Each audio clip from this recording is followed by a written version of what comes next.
Olivia had always loved adventure, but this was different. This was survival. She and her team had entered the jungle 3 days ago, following the trail of an ancient legend. The locals had warned them, stories of a cursed jungle, a place where people entered but never came out. But Dr. Smith, the expedition leader, dismissed them as superstitions. Now, Olivia was alone. The last thing she remembered was setting up camp with the others, then waking up in the dead of night to the sound of screaming. She had run, blind with panic, crashing through the undergrowth. When she finally stopped, the jungle had swallowed everything behind her. No camp. No team. No footprints. Just her. She wandered for hours, her heart pounding. Every tree looked the same, every path twisted back on itself. It was as if the jungle was alive, shifting around her. Then, she started noticing them.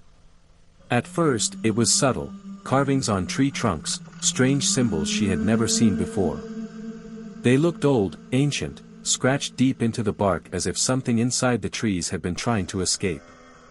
Then came the remains. She found bones, scattered along the jungle floor, half buried under roots. Not animal bones. Human. Some looked fresh, others ancient. Skulls with jagged holes, ribs snapped like twigs. And the worst part? Some of them had fingernail marks, as if their owners had tried to claw their way out of something. At night, the jungle spoke. It started as rustling in the leaves, shifting shadows just beyond her vision. But then, the voices came, soft, echoing whispers that seemed to crawl inside her skull. Olivia, keep walking, come deeper. She spun around, clutching her flashlight. There was nothing. But the whisper came again, this time right behind her ear. You're already ours. She screamed and ran. The deeper she went, the more wrong everything felt. The trees grew twisted, their trunks gnarled like writhing bodies. Vines hung like nooses. And then she saw them. Faces. Dozens of them. Stretched across the bark, human faces, frozen in expressions of agony, their mouths open in silent screams. Their eyes followed her. She touched one, her fingers shaking. The wood was warm. And when she pulled her hand back, the mouth moved. Run. Olivia stumbled backward, her breath coming in short gasps. The whispers were louder now, the jungle hungry. Something was coming. She heard it before she saw it. A wet, slithering sound, something huge moving through the undergrowth. The jungle around her darkened, as if the trees themselves were closing in. Then, she saw it. A figure, tall and wrong, its limbs too long, its body covered in blackened vines that pulsed like veins. Its face, it had no face. Just a hollow, gaping hole where a mouth should be. And yet, it was smiling. Olivia turned and ran, crashing through branches, tearing her skin on thorns.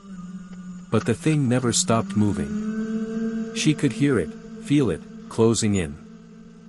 The jungle itself was bending to its will, paths twisted, trees shifted, trapping her. She wasn't running away. She was being led somewhere.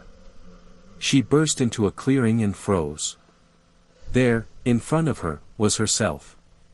Olivia stood at the edge of the clearing, wearing the same torn clothes, the same terrified expression. But her eyes were hollow, her skin stretched too tight over her bones. Not Olivia. A reflection. A warning. She took a step back, and the ground opened beneath her. She fell, screaming, into the darkness below. The jungle closed above her, swallowing the last of her cries. And then, silence. Days later, another expedition arrived. They found no trace of Olivia or her team. Just an old tree, its bark twisted into the shape of a girl's screaming face. And when night fell, the jungle whispered a new name. Come deeper.